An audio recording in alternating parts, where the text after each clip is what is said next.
خبر شامل کرتے ہیں اسپورٹس کی دنیا سے۔ فیصل آباد سے report Saqlain Rehman, anchor person PNP news sports Sialkot, جہاں پر جاری Pakistan tape ball super league Faisalabad کی چیمپئن ٹیم بنی۔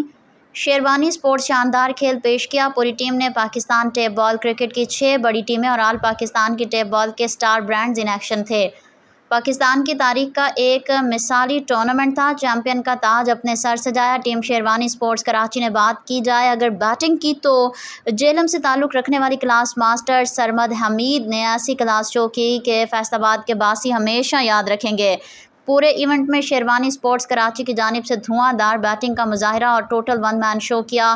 پورے ایونٹ میں 42 چھکوں کی مدد سے 304 رنز بنا کر ایونٹ کے بہترین بیٹسمین کا اعزاز اپنے نام کیا اور اپنی ٹیم شیروانی اسپورٹس کراچی کو چیمپئن کا تاج سر سجانے میں کلیدی کردار ادا کیا اور ان کا شاندار ساتھ نبھایا۔ مسٹر BK بہادر لیفٹی نے اپنے بھرپور فارم میں نظر آئے اور شاندار بلے بازی سے سیمی فائنل میں تگڑی بلے بازی کی اور اپنی ٹیم شیروانی اسپورٹس کو پہنچایا۔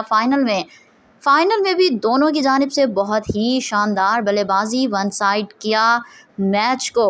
شیروانی اسپورٹس کراچی نے فائنل میں میاں عمر 11 فیصل آباد کو ہرا کر پاکستان سپر لیگ سیزن 2024 کی چیمپئن کا اعزاز حاصل کیا۔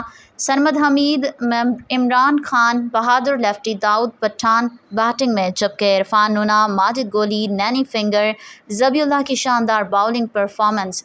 ٹیم شیروانی اسپورٹس کراچی کو دل کی اتھاہ گہرائیوں سے مبارکباد پیش کرتے ہیں۔ Haji Muhammad Nasir Qadri, advertising director PNP news HD Saqlain Rehman, anchor person PNP sports news Sialkot, senior reporter Azhar Jani, Liaquat حسین پولو، نمائندہ خصوصی PNP اسپورٹس کراچی۔ فی الحال کے لیے اتنا ہی۔ مزید خبروں اور اپڈیٹس کے لیے وزٹ کریں ہماری ویب سائٹ PNP ڈیجیٹل۔ دیکھتے رہیے PNP اسپورٹس۔